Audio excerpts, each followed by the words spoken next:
हम सब श्री हनुमान जी महाराज के पावन चरित्र का चिंतन, श्रवण, मनन, कथन कर रहे थे। आइए इसी परंपरा में श्री हनुमान जी के चरित्र पर आगे दृष्टि डालने का प्रयास करें। अभी आपके सामने बेटी मंदाकिनी ने आंग्ल भाषा में बुद्ध के संदर्भ में जिन 3 कक्षाओं का स्मरण किया, उस संदर्भ में गोस्वामी जी ने श्री हनुमान जी के चरित्र में और श्री हनुमान जी के संदर्भ में जिस वाक्य का प्रयोग किया है वह सुमति है। श्री रामचरितमानस के प्रारंभ में भगवान राम के नाम की वंदना है और उस वंदना में गोस्वामी जी जीवन में जो आध्यात्मिक तत्व है, जिसकी आवश्यकता है, उसकी ओर हमारा ध्यान आकृष्ट करते हैं। नाम महिमा के प्रसंग में उन्होंने बड़ा विस्तार दिया है। कई दोहे में उन्होंने नाम की महिमा अनेक अनेक रूपों में प्रस्तुत की, पर अंत में उन्होंने ये बात कही कि अन्य युगों में अनेक साधनों का वर्णन किया गया है। जैसे सतयुग के जो व्यक्ति होते थे वो योग और विज्ञान के माध्यम से ब्रह्म तत्व की उपलब्धि करते थे। सतयुग सब जोगी विज्ञानी करि हरि ध्यान करे भव प्राणी। त्रेता में यज्ञ की मुख्यता, त्रेता विविध यज्ञ नर करही, हरि समर्प कर्म भव तरही। द्वापर युग में पूजा की प्रधानता, द्वापर करि रघुपति पद पूजा, नर भव तरही उपाय न दूजा। पर जब जिस युग में हम रह रहे हैं, जब गोस्वामी जी इस युग के संबंध में विचार करते हैं, तो उन्होंने ये कहा कि इस युग का जो सर्वश्रेष्ठ कल्याणकारी साधन है वह राम नाम।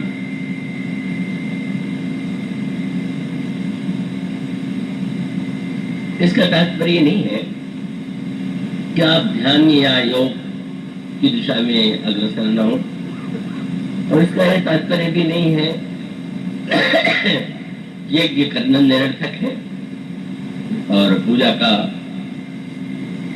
निषेध नहीं किया जा सकता। पर गोस्वामी जी ने ये कहा कि इस युग की जो समस्या है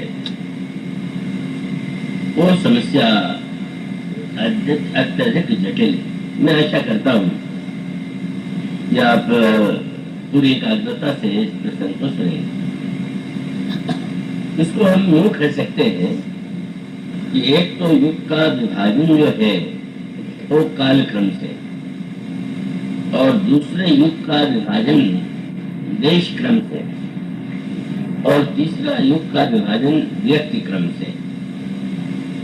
और इसको हम दृष्टांत के रूप में यदि आपके सामने रखना चाहें तो जिन मुख्य नगरों की व्याख्या चर्चा आप मानस में पढ़ते हैं, उसमें हम युग की यदि धारणा को देखना चाहें तो यह जो मिथिला नगरी है यह मानो सतयुग में स्थित है, और अयोध्या त्रेता युग में स्थित है, और उसके पश्चात यह जो किष्किंधा है ये द्वापर युग की मनस्थिति का परिचय है, और लंका जो है वो कलयुग की जो मनोभावना है उसकी अभिव्यक्ति लंका में दिखाई देती है। और इसका तात्पर्य है कि अगर आप वहां के निवासियों के चरित्र का जो पक्ष प्रस्तुत किया गया है उस पर आप ध्यान देंगे तो आपको क्या मिलेगा? तो मिथिला में जितने स्त्री पुरुष हैं उनके लिए गोस्वामी जी कहते हैं, पुर नर नारी सुभग सुचि संता धर्मशील ज्ञानी गुणवंता। मिथिला का प्रत्येक नागरिक, प्रत्येक महिला संतत्व की भावना से ओतप्रोत है। अगर संतत्व की पूर्णता आप देखना चाहें तो आपको मिथिला में दिखाई देगी। और इसका सर्वश्रेष्ठ प्रमाण है कि मिथिला वासियों के हृदय में व्यक्तिगत स्वार्थ का लेश नहीं। और आप पढ़ते हैं कि जिस समय श्री रामभद्र महर्षि विश्वामित्र की आज्ञा से धनुष की दिशा में बढ़े, उस समय मिथिला वासियों की मनस्थिति का जो परिचय प्राप्त होता है वो यही सिद्ध करता है कि उनमें संतत्व की कैसी भावना है। श्री राम अत्यंत सुकुमार है, सुंदर है। इसका दर्शन मिथिला वासियों के सामने बार बार आता है। प्रारंभ में श्री राम धनुष तोड़ने का प्रयास नहीं करते हैं और बाद में गुरुदेव की आज्ञा से जब वे उठते भी हैं तो उठने में सहजता है, कोई उतावलापन नहीं, ठाड़ भये उठी साज सुहाए। और जब वे चलने लगे तभी गोस्वामी जी ने कहा कि सहज ही चले सकल जग स्वामी, सहज भाव से उठे और सहज भाव से चले। और इसलिए मिथिला वासी जो नर नारी है वो व्याकुल हो गए और उन्हें ऐसा लगा कि ये तो बलात् इन पर धनुष तोड़ने का कार्य सौंप दिया गया। और श्री जनक सीता की माँ ने यही कहा कि आज लोगों की बुद्धि को क्या हो गया है, महाराज को बड़ा ज्ञानी कहा जाता है लेकिन आज क्या हो रहा है। और वो गुरु विश्वामित्र ने भी कैसे आदेश दे दिया इन्हें धनुष तोड़ने का। ऐसी दृष्टि का उदय वात्सल्य के कारण सुनैना जी का हृदय होता है और वही भावना स्त्री पुरुषों की है। और इसलिए श्री राम से बढ़कर के सीता जी के लिए कोई उपयुक्त वर नहीं हो सकता, ये उनका निश्चय है। अगर ब्रह्मा अनुकूल है तो श्री राम करो विवाह, श्री राम और सीता जी का विवाह हो जाए। और उनकी गति से ऐसा नहीं लगता है कि उनमें बड़ा शौर्य है, बड़ा पुरुषार्थ है और तब उन्होंने एक नया मार्ग हो जाए। सारे मिथिलावासी बड़े पुण्यात्मा थे और उन्होंने उस समय इस भावना का परिचय दिया। उन्होंने स्वयं अपने आप जितने पुण्य किए थे सबका स्मरण किया और स्मरण करने के बाद वे प्रार्थना करते हैं कि नर नारी निज सुकृत सुमारे।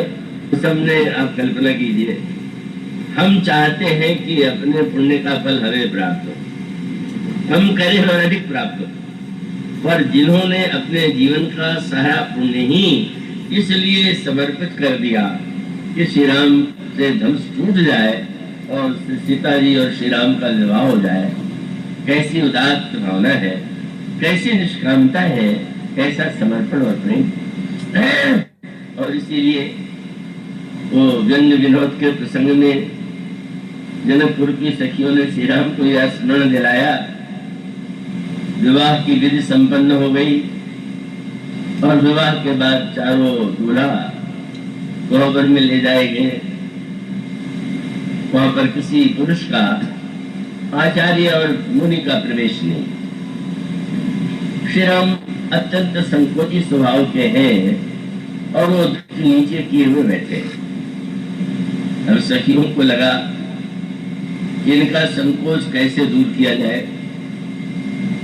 तो अब वो उस कोहबर में या प्रेम में कोई प्रार्थना की भाषा तो बोली नहीं जाती। दास्य भावना में तो भक्त कहते हैं तो कृपा करके हमें जोड़ दो, लेकिन प्रेम की जो भाषा होती है वो कभी कभी बड़ी विलक्षण होती। अहियो गति प्रेमना स्वभाव कुटिलावती, प्रेम की गति मानो टेढ़ी मेढ़ी है। इसलिए ये प्रार्थना करने के स्थान पर कि आप हम लोगों की ओर भी तो दृष्टि डालिए। बड़े रामायण में गोस्वामी जी ने अपने कुछ पंक्तियों में व्यंग भरे वाक्य का उल्लेख किया। एक सखी ने यही कहा, और ऐसे कहा कि श्री राम को सुनाई दे जाए। वो तो श्री राम पर ही व्यंग था। जैसे कि सारे संसार के राजा राजकुमार आए हुए, पर लगता है कि यह जो सांवले वर्ण का राजकुमार है, जितना अभिमानी और घमंडी है, ऐसा कोई नहीं। आश्चर्य, श्री राम में अभिमान की कल्पना भी नहीं हो सकती। दूसरी सखी ने पूछा, तुम कैसे समझती हो कि इनको बड़ा अभिमान है? देखो, अभिमान न होता तो दूसरों की ओर भी तो देखते कि और कौन बैठा हुआ है, उसके विषय में भी तो कुछ सोचते। लेकिन वो तो अपनी सुंदरता में ही इतने भूल गए कि आंख उठा के देख भी नहीं रहे। और तब तीसरी सखी ने कहा, अच्छा, अगर अपने सौंदर्य के गर्व के मारे वे इतने अपने आप को महत्वपूर्ण मान बैठे हैं, तो इसे कहो। बड़े रामायण में तुलसीदास जी लिखते हैं, उस सखी ने कहा, गर्व करहु रहु नंदन जनि मन माही, अन्यत्र सुंदरता के गर्व कीजिएगा, यहाँ नहीं। क्यों? बोले, आपन मूर्त देखो सीता की छाया। आप कितने सुंदर हैं, तो सीता जी की छाया देख लीजिए, जैसी उनकी छाया वैसे तो आप हैं। प्रभु मुस्कुरा करके केवल देखने लगे कि ये नया स्तोत्र पाठ जो मेरे लिए किया जा रहा है, तो वो चुप हो जाते हैं। पर लक्ष्मण जी से नहीं रहा गया। लक्ष्मण जी ने कहा कि आज तक तो हमारे श्याम भद्र भैया को किसी ने अभिमानी नहीं कहा, पर अगर ये अभिमान करे तो उन्हें अधिकार है। और तब कहा कि आप लोग भूल गई, धनुष न टूटने पर आपकी कैसी दशा हो गई थी, महाराज जनक की, जनकपुर वासियों की, और कितनी पीड़ा, कितना कष्ट, और हमारे श्री प्रभु ने धनुष तोड़ करके आपका कष्ट दूर कर दिया। अगर वो अभिमान करें तो उसमें सही तो है। सखी ने कहा, वो व्यंग्य की भाषा थी। अच्छा, तो तुम धनुष यज्ञ की याद दिला रहे हो, पर उसके पहले एक दिन कुछ वाटिका में भी तो पधारे थे, तब की याद तो कर लो। क्या तुम्हें याद होगा, तुम तो साथ में ही थे, कि जब फूल तोड़ करके लता कुंज से निकले तो क्या दृश्य था? दृश्य यही तो था कि भाल तिलक श्रम बिंदु सुहाए, पसीने की बूंद आ गई माथे पर। सखी ने कहा, जो फूल तोड़ने में जिसको पसीना आ जाए, क्या वो धनुष तोड़ सकता है? तब कैसे टूट गया? ये तो हम लोगों ने प्रार्थना करके देवी देवताओं को मना करके अपना पुण्य देके इनसे तोड़वा दिया। कृतज्ञ तुम्हें हम लोगों का होना चाहिए, तुम कुछ नहीं करने वाला।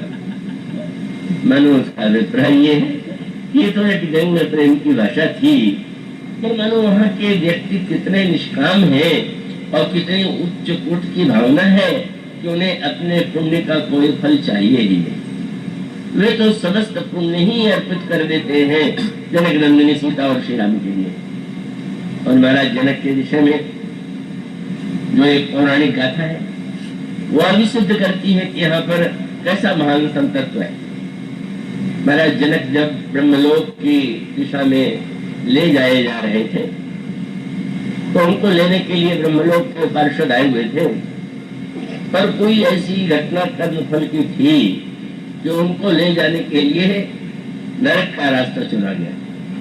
ब्रह्मलोक जाएंगे पर नरक के रास्ते, और वो वहां से विमान जा रहा था। और जिस समय विमान पर महाराज जनक जा रहे थे, उनके शरीर से इतना दिव्य सौरभ भाव का, ज्ञान का, आनंद का, कि उसकी सुगंध जब नारकीय प्राणियों को मिली तो पुकार उठे, कितना दिव्य दर्शन सुहा इतनी सुगंध है, इसके स्पर्श से हम धन्य हो रहे हैं।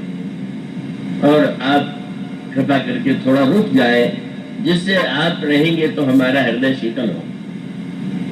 और तो आप जानते हैं, महाराज श्री जनक ने ब्रह्मलोक के पार्षदों से कहा कि हम ब्रह्मलोक नहीं जाएंगे, हम तो यहीं रहेंगे। ऐसे कैसे महाराज?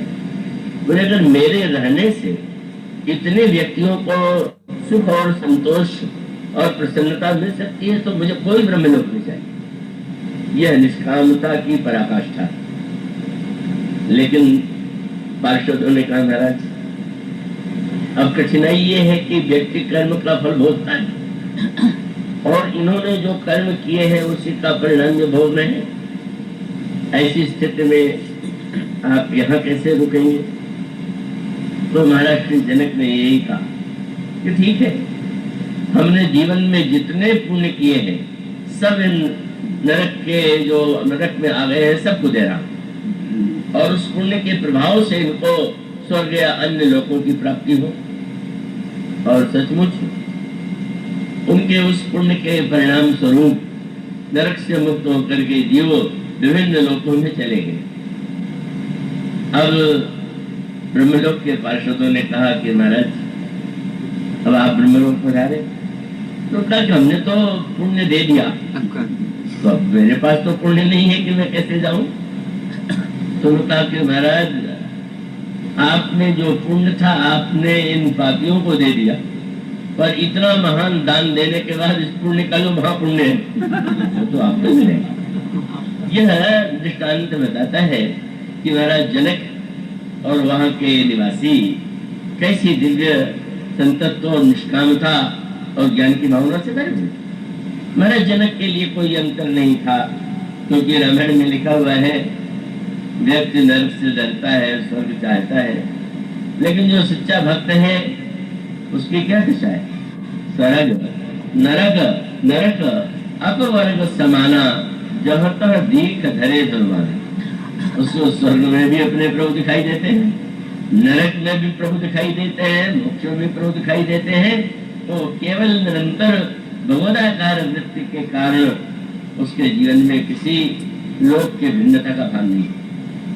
तो जनकपुर जो है वो मानो शुद्ध सत्व का युग है, और जहाँ पर लोग संतत्व में स्थित है।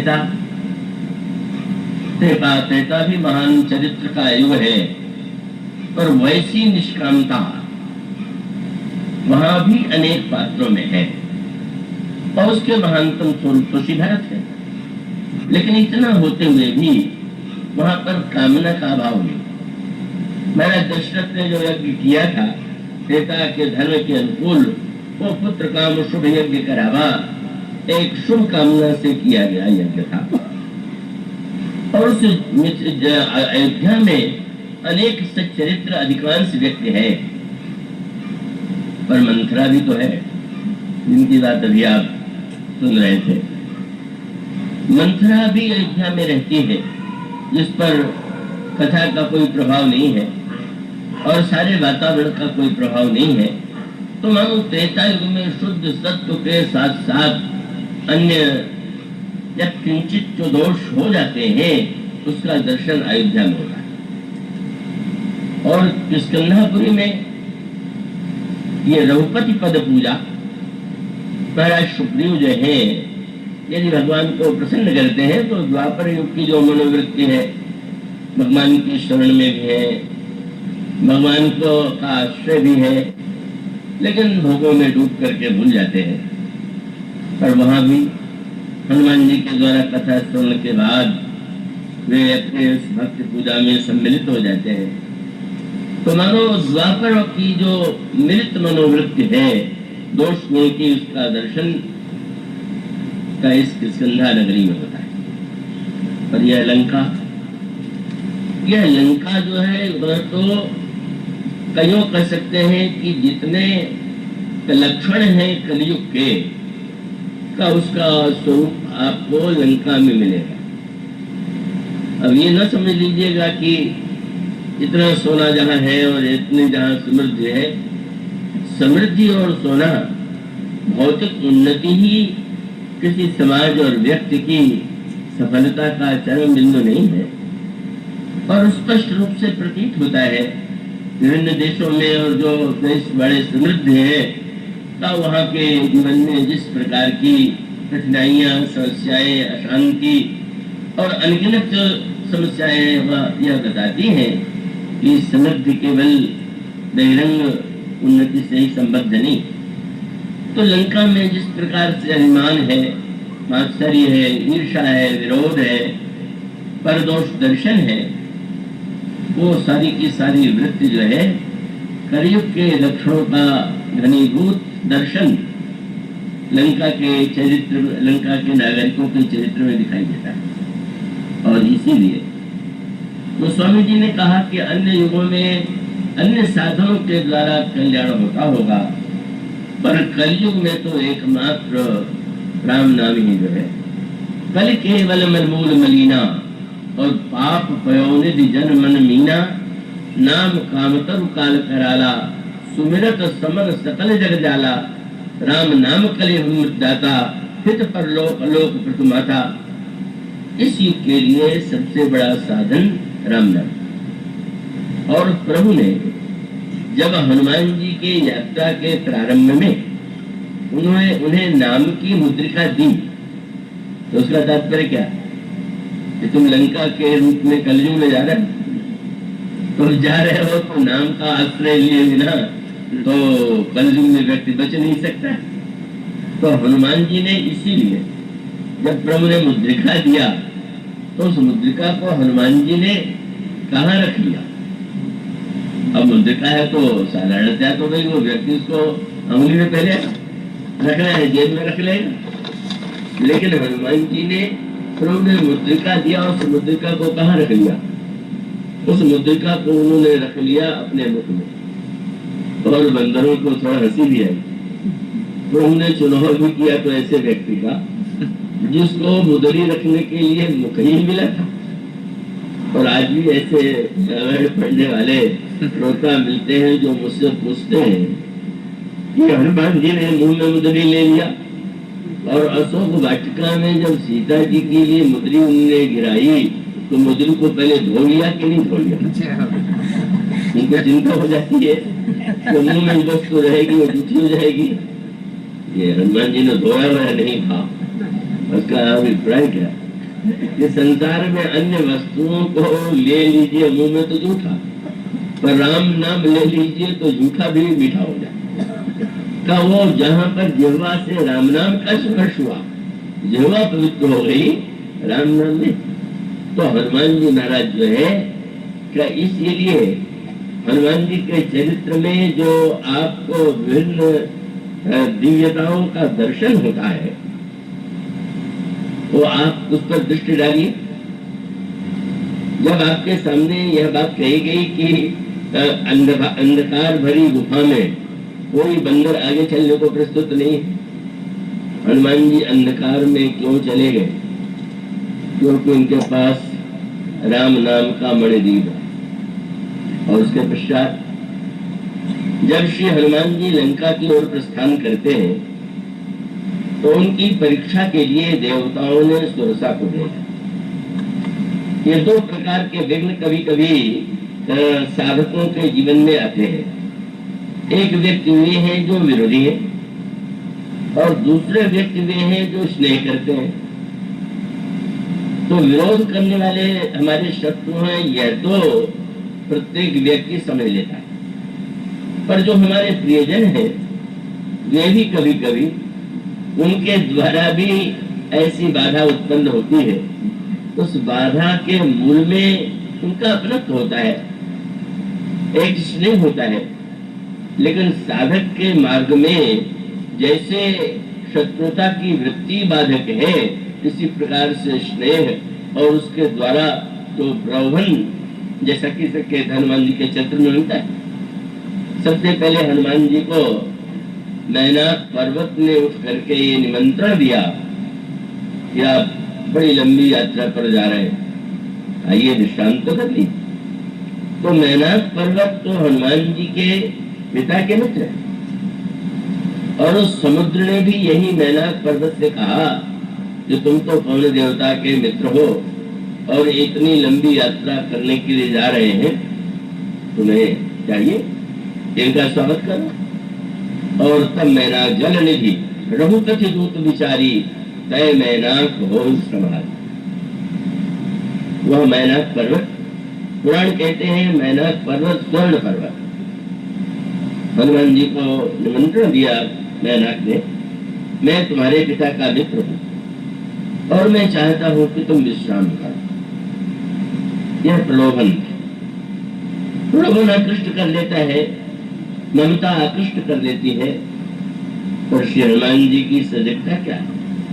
हनुमान जी ने मैनाक का तिरस्कार नहीं किया।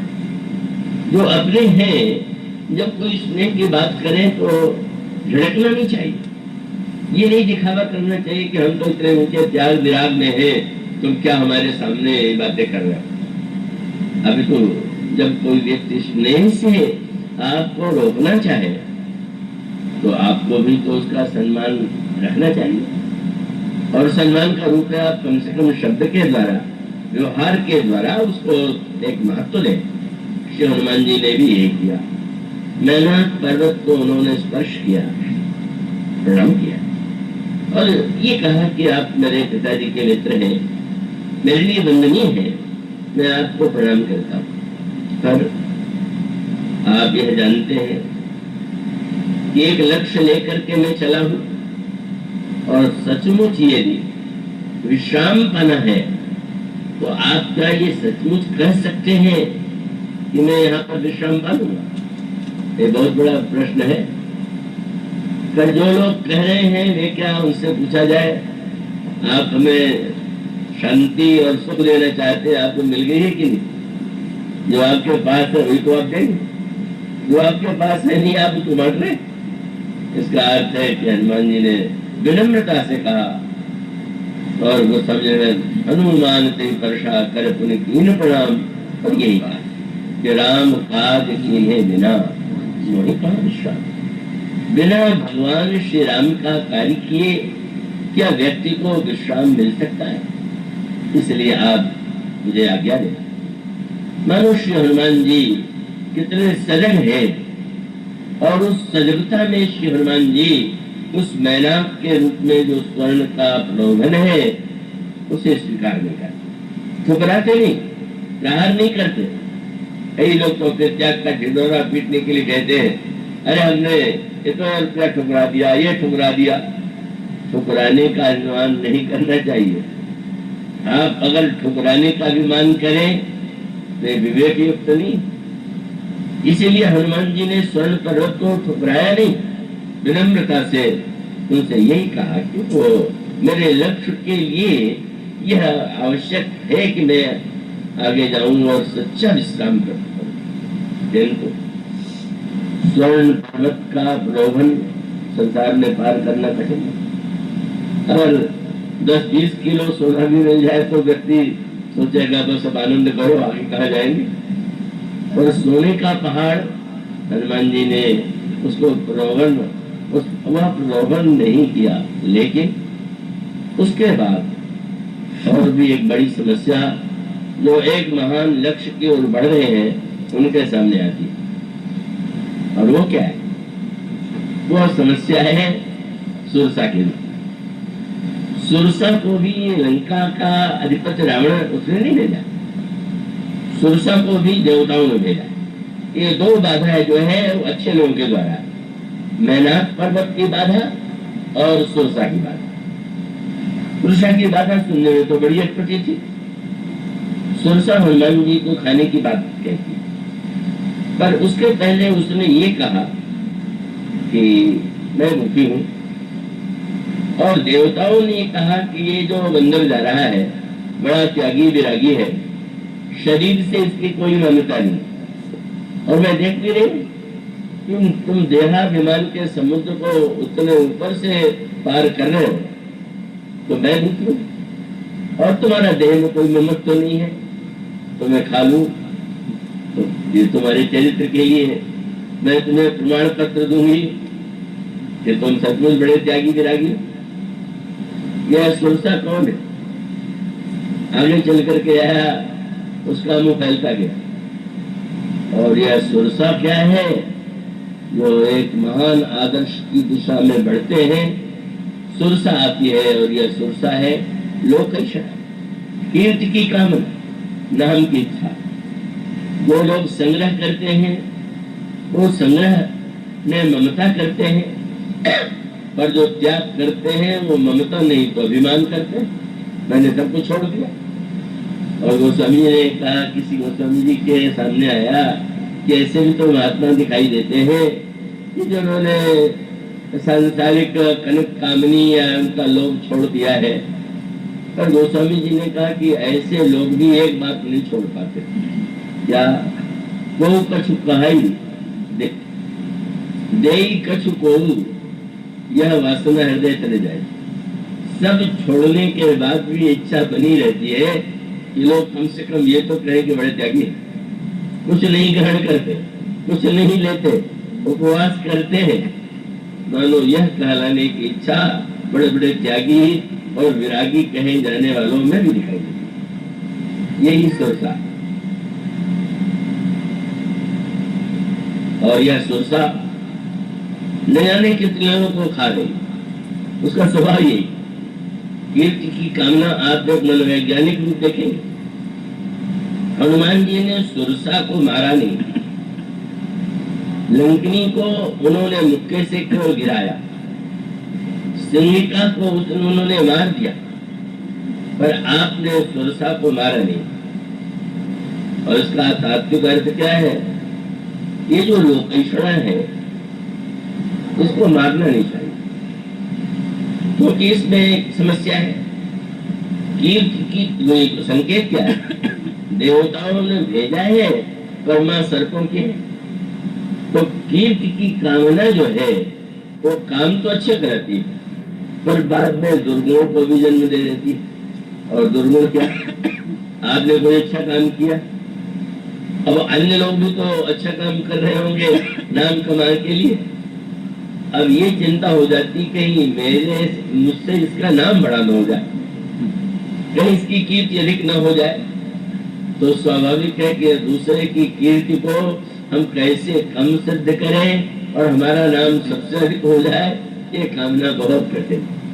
ये तो छोड़ पानी, लेकिन कीर्ति की कामना से व्यक्ति कम से कम अच्छे काम तो करता है। जब भी कोई कीर्ति चाहेगा तो सेवा करेगा, दान देगा और परोपकार के कार्य करेगा।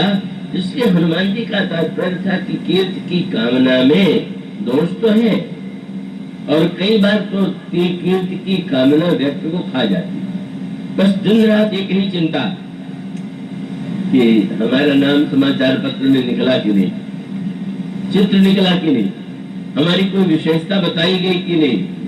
यह कामना बड़ी कठिनाई है इसकी। इसलिए हनुमान जी ने मनाया और यही कहा कि हाँ ठीक है, मैं शरीर के लिए कुछ ये नहीं कहता हूँ कि शरीर कोई ऐसी वस्तु है कि जिसका मोह किया जाए, लेकिन मेरे जीवन का शरीर का भी एक लक्ष्य है, और वही है कि राम ने कार्य करी फिर मैं आऊं, सीता कह सुधी प्रभु ही सुनाओ, तब तो बदन बैठियो आई, सत्य कहो नहीं जान। प्रभु का संदेश मैं जनक नंदिनी सीता को सुनाऊंगा, सीता जी का संदेश मैं श्री राम को सुनाऊंगा, तब तुम्हारे मुंह में आऊंगा, तुम खा लेना।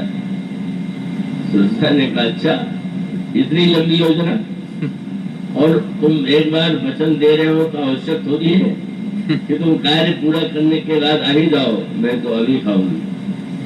तो वो एक सांकेतिक प्रसंग है जहाँ हनुमान जी सुरसा के मुंह में, पहले तो हनुमान जी ने कहा अच्छा तो मुझे खाओ। सुरसा मुंह फैलाती है और हनुमान जी उससे दूर हो जाते हैं। सरल सा इसका अर्थ ये है कि आप जिस प्रशंसा के भूखे हैं, प्रशंसा माने आप में जो विशेषता है उसको बढ़ा के बताना। किसी लखपति को करोड़पति कह दीजिए तो प्रशंसा, तो किसी करोड़पति को लखपति कह दीजिए तो क्या प्रशंसा होगी। तो मानो हनुमान जी ने जब देखा कि सुरसा ने मुंह फैलाया तो उससे दूर हो गए। अब अगर जो व्यक्ति और बड़ा है, कीर्ति की कामना का मुंह छोटा हो गया। पर वहां गोस्वामी जी कहते हैं कि जब सुरसा ने 100 योजन का मुंह फैलाया, तब हनुमान जी की बड़ी कड़ी परीक्षा है। होड़ में अगर हनुमान जी अभिमानी होते तो 200 योजन के बन जाते, मैं कैसे हार मानूं। हनुमान जी तो अपने आप को चाहे जितना बड़ा बना सकते हैं, पर यही श्री हनुमान जी का विवेक है। और उस विवेक के साथ साथ हनुमान जी सुरसा के मुंह में बैठ गए। किसी ने पूछा कि आप सुरसा जो सर्पों की माता है उसके मुंह में कैसे बैठ गए?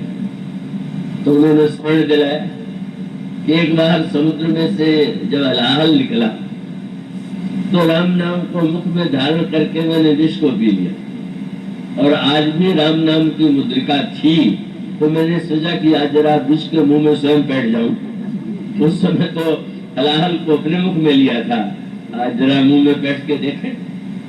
हनुमान जी अपने आप को अति लघु बना लेते। लोकैषणा उसी को खाएगी जो अभिमानी होगा, और जो अपने को शून्य बनाना जानता है। लघु नहीं, अति लघु। 100 योजन के मुंह में हनुमान जी अपने को इतना लघु। अति लघु क्या होता है? लघु का अर्थ है एक, और अति लघु का अर्थ है शून्य। आप शून्य बन जाइए तो फिर लोकैषणा की वृत्ति का कोई प्रश्न ही नहीं कि वो आपको खा ले। हनुमान जी उस मुद्रिका को मुंह में लिए हुए, और जब सत योजन ते आनन कीना, अति लघु रूप पवन सुत लीना, बलन बैठ। हनुमान जी सुरसा के मुंह बैठ गए। सुरसा सोच रही थी कि अब अंदर होड़ में 200 योजन का बनेगा। जब सामने देखती है तो दिखाई नहीं दे रहा, कहाँ चला गया बंदर। हनुमान जी उसके मुंह में बैठे, निकल करके आए, और तब सुरसा ने यही कहा, राम काज सब करी हो, तुम बल बुद्धि निधान, आशिक दे गई सो हर्ष चले हनुमान। मानो हर क्षण हनुमान जी इस कलयुग में, कली भई लंका जहाँ पर स्वर्ण का प्रलोभन है, उसे भी आप अस्वीकार कर देते। जहाँ पर मानो उनके समक्ष प्रशंसा की भूख है, उसको भी आप उसके ग्रास नहीं बनते और निकल आते। और उस पूरी यात्रा में हनुमान जी का यही रूप तो दिखाई देता है।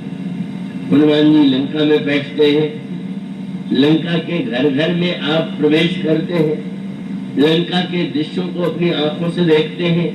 लंका वासी जिस प्रकार से भोग और वासना में डूबे हुए हैं, वह नग्न रूप में उनके सामने था।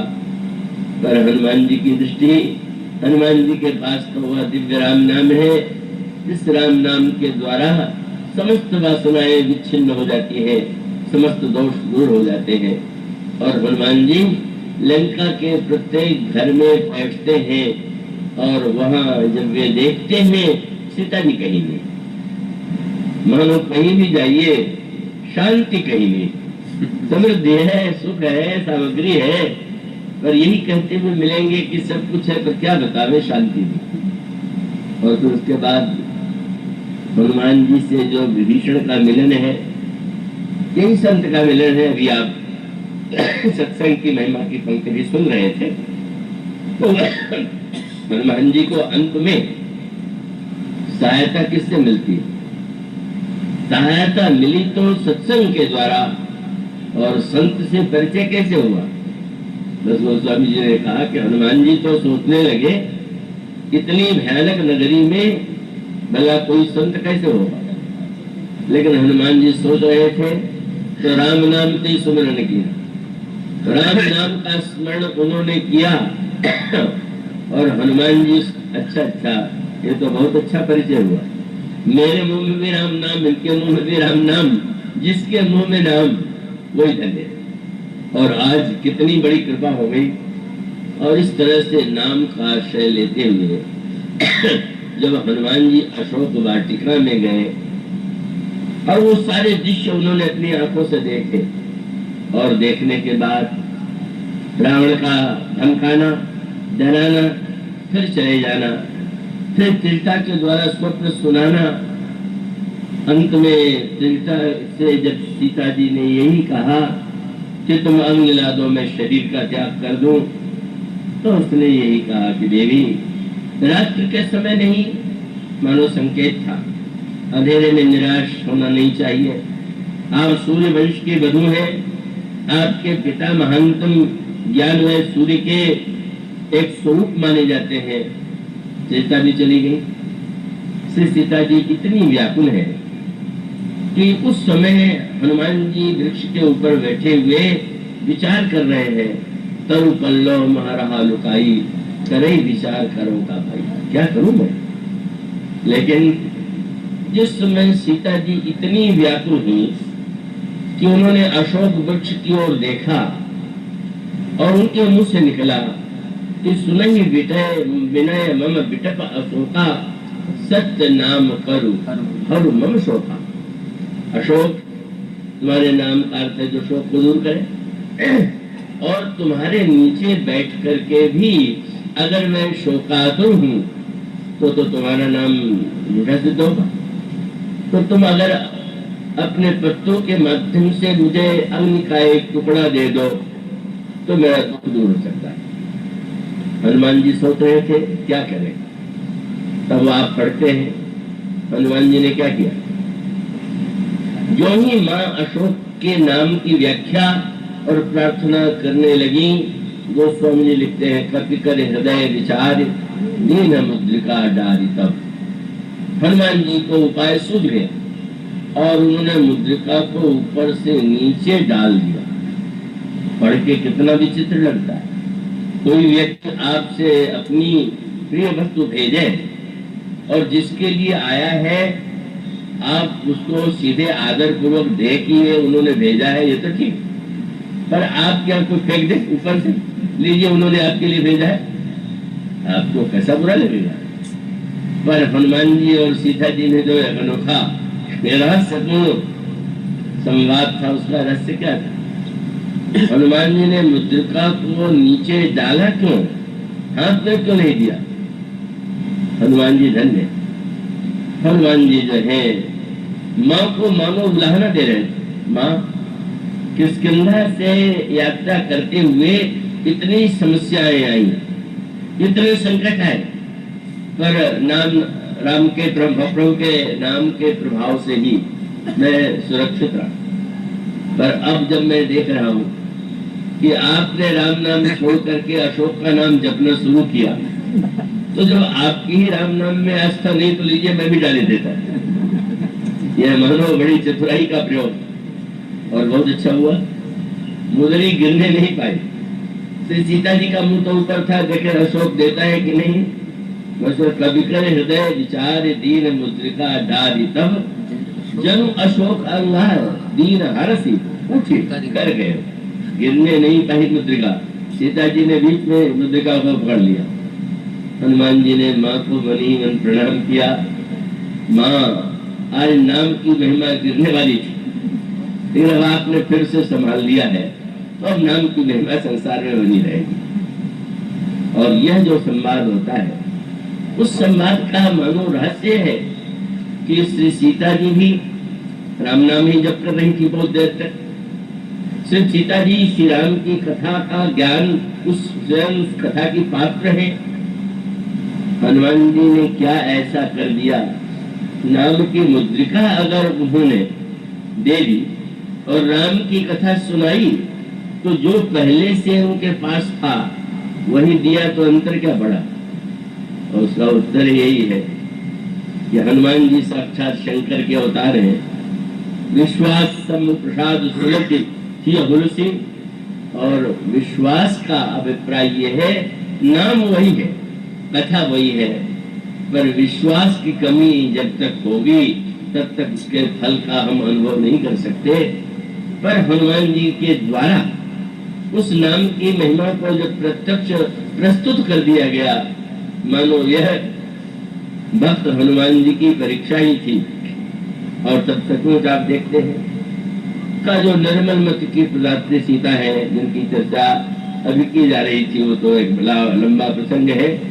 मानो एक मिलन होता है और अंत में माँ बार बार कहती है, मोरे हृदय परम संदेह। हनुमान जी विश्वास है, माँ के हृदय का संदेह दूर करना, यही उनकी सबसे बड़ी विशेषता है। कबि के वचन सप्रेम सुनी, उपजा मन विश्वास, जाना मन क्रम वचन यह, कृपा सिंधु कर दास।